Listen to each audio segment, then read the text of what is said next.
बिस्मिल्लाहिर्रहमानिर्रहीम। अस्सलाम वालेकुम। CCNP राउट के लेक्चर 4 के साथ आप सबको खुशामदीद कहते हैं। और लेक्चर 4 है जी हमारे पास एक नई टेक्नोलॉजी जो कि CCNP राउट के जो नया सिलेबस है उसमें इंट्रोड्यूस की गई, उसमें इंक्लूड की गई। That is called DMVPN, dynamic multi point VPN। So DMVPN को देखेंगे हम के what is DMVPN, why do we need it, where do we need it, and in the end same thing जो हमने GRE टनल के साथ किया था हम उसकी लैब भी करके देखेंगे कि how to configure it and what सब बेनिफिट्स एंड सो ऑन। तो सबसे पहले तो ये देखते हैं कि what is DMVPN and why do we even need it. सबसे पहले तो आप ये समझें कि DMVPN का जो कॉन्सेप्ट है वो इवॉल्व हुआ बेसिकली फ्रॉम GRE टनल से। सो GRE टनल को ही बेसिकली इवॉल्व किया गया, उसको बेटर बनाया गया, उसको इन्हांस किया गया। एंड जो हमारे पास उसको उसकी इन्हांसमेंट के बाद हमारे पास जो एक टेक्नोलॉजी सामने आई और एक जो प्रोटोकॉल हमारे पास जो सामने आया, दैट इज कॉल्ड DMVPN। अब सबसे पहले तो सवाल ये पैदा होता है कि why do we even need a new technology. ऐसी क्या प्रॉब्लम थी GRE टनल में कि हमें उसको इन्हांस करना पड़ा, हमें उसको इवॉल्व करना पड़ा, ऐसा क्या प्रॉब्लम थी। तो लेट्स थिंक अबाउट इट। सबसे पहला मसला जो GRE टनल के साथ था वो ये है कि GRE tunnel is only point to point. What do I mean by that? So if you have a site here which connects to an internet and a site here which also connects to an internet, और अगर आपको इन दोनों के बीच connectivity करानी है तो what you do is you form a GRE tunnel. एक हमने लॉजिकल इंटरफेस बनाया था दोनों पर, और let's say we call this R1 and we call this R2। तो हमने एक लॉजिकल इंटरफेस दोनों R1 एंड R2 पे बनाया था और हमने उस लॉजिकल इंटरफेस को IP एड्रेस दिया था और हमने कहा था कि उस लॉजिकल इंटरफेस को सोर्स किया जाए from this public facing interface, और उसकी R1 के टनल की जो डेस्टिनेशन थी वो R2 का पब्लिक IP था और R2 की टनल डेस्टिनेशन R1 का पब्लिक IP एड्रेस था। That's it. लेकिन ये सिर्फ point to point tunnel formation है। Let's say we have one more site here which also connects to internet, और हम ये चाहते हैं कि ये जो साइट है ये साइट मेरी R1 और R2 दोनों से बात करे। तो अब आपको इन दोनों साइट के बीच अलग से टनल फॉर्म करनी पड़ेगी और इन दोनों साइट्स के बीच अलग से टनल फॉर्म करनी पड़ेगी। Let's say we have another site जो हम इसी तरह करना चाह रहे हैं कि हमारे पास DSL कनेक्टिविटी के थ्रू सिर्फ एक इंटरनेट कनेक्शन है उस साइट के साथ, और हम चाह रहे हैं कि ये हमारी ये जो नई साइट है वो हमारी बाकी तीनों साइटों से बात करे। तो अगेन हमें दोबारा से एक और टनल बनानी पड़ेगी, यानी कि एक और टनल इंटरफेस बनाना पड़ेगा इस नई साइट पे और R2 पे, ताकि वो दोनों आपस में बात कर सके। इसी तरह एक और टनल इंटरफेस बनाना पड़ेगा इस नई साइट के ऊपर और इस साइट के ऊपर, ताकि ये दोनों आपस में उस टनल इंटरफेस को लेके बात कर सके। और एक और टनल इंटरफेस बनाना पड़ेगा between this site and R1, और R1 पे भी बनाना पड़ेगा ताकि वो उस टनल के इंटरफेस को यूज करके आपस में बात कर सके। तो you can see the problem here कि जितनी आपकी साइटें बढ़ती जाएंगी उतने आपके टनल इंटरफेसेस बढ़ते जाएंगे और कॉम्प्लेक्सिटी बहुत ज्यादा बढ़ती जाएगी। लेट्स से आपके पास you end up with 100 sites, where is this problem go. बहुत ज्यादा इंटरफेस, कौन सा इंटरफेस कहाँ कनेक्ट है, scalability problem, huge mess up. उसकी जो सबसे बड़ी एग्जांपल, जो रियल वर्ल्ड की एग्जांपल मैं आपको दे सकता हूं वो ये है कि हमारे पास रियल वर्ल्ड में एक नेटवर्क यूज होता है फॉर ATM मशीन। अब ये तो नहीं होगा कि हमारे पास ये जो एक ATM मशीन है उसको आप ने एक सेपरेट MPLS की लाइन दी हुई है और दूसरी एटीएम मशीन को भी सेपरेट एटीएम लाइन, एक सेपरेट एमपीएलएस की लाइन दी हुई है। इस तरह तो आपके पास लेट्स से पूरे कंट्री में 10,000 एटीएम मशीन हैं पूरे नेटवर्क के अंदर, तो 10,000 एमपीएलएस की लाइन तो वो कॉस्ट इफेक्टिव सोल्यूशन नहीं है। तो उसमें क्या किया जाता है कि हर एटीएम लाइन को one of the solution that is provided, not always, but one of the solution that you can provide कि एटीएम मशीन्स को डीएसएल का एक मॉडर्न राउटर लेके उसके साथ कनेक्ट किया जाता है ताकि वो कनेक्ट हो टू द इंटरनेट।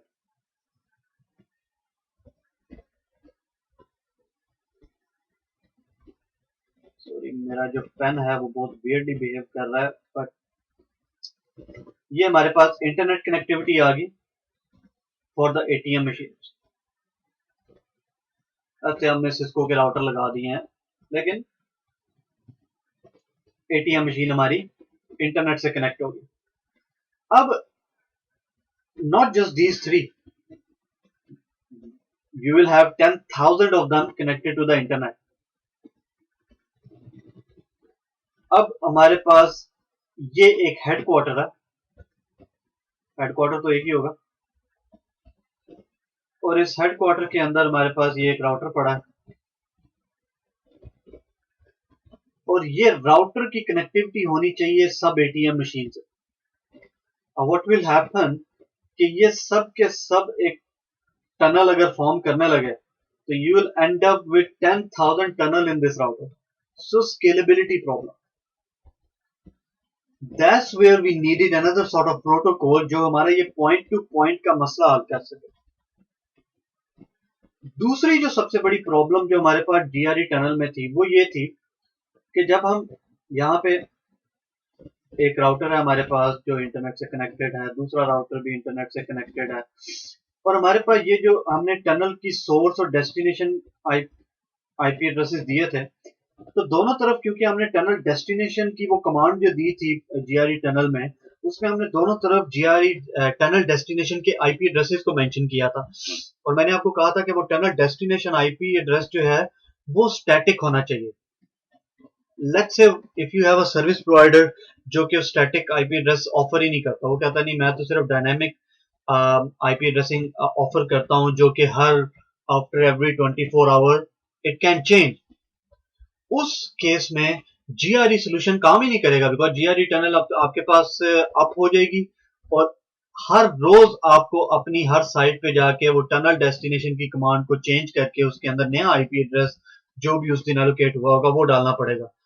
अब again imagine if you have 10,000 ATM machines and imagine if you have to log on to 10,000 routers and आपको वो टनल डेस्टिनेशन की जो नई डेस्टिनेशन नया आईपी एड्रेस है वो अपडेट करना पड़े, so much admin work जो you'll end up with. So that these are the two main problems जिसकी वजह से हमें उस GRE टनल को इवॉल्व करने की जरूरत थी, उसको इनहांस करने की जरूरत थी, and we came up with dynamic multi-point VPN, DMVPN. What is DMVPN? So DMVPN basically provides full mesh connectivity between with a very simple configuration. Suppose dynamic addresses, so you don't worry about के tunnel की destination पे IP address कौन सा है. There is another protocol जो कि वो आपको फाइंड आउट करके बताती है कि टनल की डेस्टिनेशन का एड्रेस क्या है. And the best part of it कि it is multi-point. So basically DMVPN is multi-point GRE. You can say that. Not point to point anymore. Where you will have hub. एक आपकी hub होगी या आपका जो head office के अंदर central office के अंदर जो राउटर लगा है that is your hub let's say, and you'll have thousands of scope. अब वो thousands of scope एक ही इंटरफेस के ऊपर हब की टर्मिनेट कर रहे हैं. You don't need 10,000 or thousands of interfaces हर एक साइट के लिए स्पेसिफिक जैसा कि हमें जीआरई में चाहिए था. अभी आपकी वो रिक्वायरमेंट नहीं है. आपको हर स्पोक के ऊपर एक इंटरफेस चाहिए और ये इंटरफेस बेसिकली क्या करता है कि ये हब के साथ जाके रजिस्टर होता है. So basically hub and spoke type of scenario. ये तीनों स्पोक्स जो हैं ये हब के साथ रजिस्टर होंगी, और अब जिस भी स्पोक ने किसी भी और स्पोक के साथ बात करनी है वो कम्युनिकेशन आपकी पहले हब के पास जाएगी, और हब को पता होगा कि कौन सा स्पोक कहाँ है, और वो आपकी ट्रैफिक को रिलेटिव स्पोक के पास सेंड कर देगी। तो ये आपका एक मल्टी पॉइंट जो मैश बन रहा है, that is possible because of DMVPN। एक और चीज जो हमें DMVPN के थ्रू मिली वो जीरो टच कॉन्फ़िगरेशन थी। अब जीरो टच कॉन्फ़िगरेशन में क्या होता है कि again I will go back to GRE tunnel. GRE tunnel में क्या था कि लेट्स से यू हैव, आपके पास 1000 साइट्स हैं और जिनको आपको अपने सेंट्रल ऑफिस या हेड ऑफिस से कनेक्ट करना है। आपको वो हर 1000 साइट जो है वो मैनुअली जाके कॉन्फ़िगर करनी पड़ेगी। क्यों? क्योंकि हर साइट का जो टनल डेस्टिनेशन आईपी एड्रेस होगा या टनल सोर्स आईपी एड्रेस होगा, दैट कैन बी डिफरेंट, और आपको हब के अंदर जाके भी हर टनल डेस्टिनेशन के आईपी एड्रेस को मेंशन करना पड़ेगा। With DMVPN what you will have is आप एक टेम्पलेट बना लेंगे। उस टेम्पलेट के अंदर आप, बिकॉज आपको टनल डेस्टिनेशन आईपी एड्रेस नहीं देना पड़ता DMVPN के अंदर, इसलिए आप उस टेम्पलेट को बेसिकली आप सिर्फ आईपी एड्रेसिंग इंटरफेस की चेंज करते जाएं और उस टेम्पलेट को कॉपी पेस्ट करते जाएं हर साइट के ऊपर। सो इट एड्स, आपकी जो एडमिन वर्क है वो बहुत ज्यादा कम हो जाता है using DMVPN। That's another added benefit of DMVPN। अब एक्चुअल जो प्रोटोकॉल जो DMVPN को एक्चुअल काम करा रहा होता है, that is NHRP, Next Hop Resolution Protocol. So how does it all work? Let's say you have this physical interface which is connected with internet from hub and spokes, ठीक है? वो तो हर केस में होगा, चाहे GRE हो चाहे DMVPN हो, हर केस में आपके पास वो फिजिकल इंटरफेस तो है ही। इस डायग्राम में एक्चुअल आपको लॉजिकल इंटरफेसेस दिखाए गए हैं जो टनल बनी हुई है। अब क्या आप करेंगे कि आप इस हब के अंदर टनल इंटरफेस बनाएंगे, टनल लेट्स से 1, इधर भी स्पोक पे भी आपने टनल इंटरफेस बनाया, टनल 1, स्पोक 2 पे भी टनल 1, और स्पोक N3 4, स्पोक 3 4 5, जितने भी आपके पास स्पोक्स हैं उन सब में आपके पास टनल 1 है। अब टनल 1 के ऊपर आपने एक प्राइवेट आईपी एड्रेस दिया, एग्जैक्टली सेम एज जैसे हमने GRE में दिया था। द डिफरेंस कहां आएगा कि अब हमने इस टनल को बताना है कि भी अब आपको DMVPN की लैंग्वेज बोलनी है। वो लैंग्वेज क्या है? Multi point GRE। कि अब इस टनल के ऊपर मल्टीपल टनल्स टर्मिनेट हो सकती है, ना कि सिर्फ एक टनल। ये तो आपने इसे बता दिया कि अभी मल्टी पॉइंट GRE की लैंग्वेज आपने यूज करनी है। अब प्रॉब्लम फिर क्या आई कि अभी इस स्पोक को कैसे पता चलेगा कि जो मेरा टनल डेस्टिनेशन एड्रेस है, जो ये फिजिकल एड्रेस है यहां का, वो क्या है? तो हमें इस स्पोक को बताना पड़ेगा IP address of the hub, और वो IP address of the hub in DMVPN is called NHS, next hop server. So ये जो हब है ये हर एक स्पोक के लिए नेक्स्ट हॉप सर्वर NHS का काम करेगी। सो इस टनल के अंदर ही आप एक कॉन्फ़िगरेशन करते हैं और हब का आईपी एड्रेस आप इस स्पोक को बताते हैं। अगेन क्योंकि आपकी हब एक है, एक ही आईपी एड्रेस आपको सब स्पोक्स को बताना पड़ेगा, जो कि as a next hop server act करेगा आपका। अब जब भी इस स्पोक 1 ने स्पोक 2 से बात करनी है तो स्पोक 1 क्या करेगा, क्योंकि उसे NHS पता है, नेक्स्ट हॉप सर्वर का पता है, तो स्पोक 1 अपने सर्वर के पास जाएगा using protocol called NHRP, which is stands for Next Hop Resolution Protocol, और ये अपने हब को कहेगा कि भाई मुझे स्पोक 2 से बात करनी है, can you give me the IP address of spoke 2 tunnel, कि मुझे स्पोक 2 पे जाना है, कैसे जाऊं? This all happens through NHRP। इसलिए हब के पास जाना जरूरी है, हर एक स्पोक का हब के पास जाना जरूरी है। हब के पास जाएगा और अपनी डेस्टिनेशन जो स्पोक जिससे उसने बात करनी है उसके एड्रेस को रिजॉल्व कराएगा, वापस आएगा, उस पैकेट को इनकैप्सुलेट करेगा विद द डेस्टिनेशन आईपी जो स्पोक की उसने जाना है, and then send the IP packet, जो कि अब वो आपका आईपी पैकेट जो है वो हब से होता हुआ स्पोक के पास चला जाएगा। लेकिन वो जो रेजोल्यूशन हुई वो हुई NHRP के through, next hop resolution protocol. और रेजोल्यूशन कराई किसने? NHS ने, नेक्स्ट हॉप सर्वर ने, जिसका सब स्पोक्स को पता होगा उसका आईपी एड्रेस। और अंडरलाइन टेक्नोलॉजी जो यूज हो रही है जो DMVPN के under, that is called multi point GRE। So that's it. वो बहुत ज्यादा कॉम्प्लेक्स नहीं है, you just need to understand the concept कि इसके एडेड बेनिफिट्स क्या है, या और ये GRE टनल के ऑन टॉप आपको क्या बेनिफिट ऑफर करता है, why you shouldn't use GRE tunnel, क्योंकि अगेन पॉइंट टू पॉइंट है। DMVPN is a multi point technology, आपकी एडमिन वर्क को बहुत कम करता है, बिकॉज आप एक टेम्पलेट बनाओ जो कि स्पोक की इंटरफेस के कॉन्फ़िगर करने के लिए कि भाई ये तुम्हारा NHS सर्वर है और ये तुम्हारी कॉन्फ़िगरेशन है, सिर्फ आईपी एड्रेसेस टनल की चेंज करो and that's it, just copy paste to all the spokes.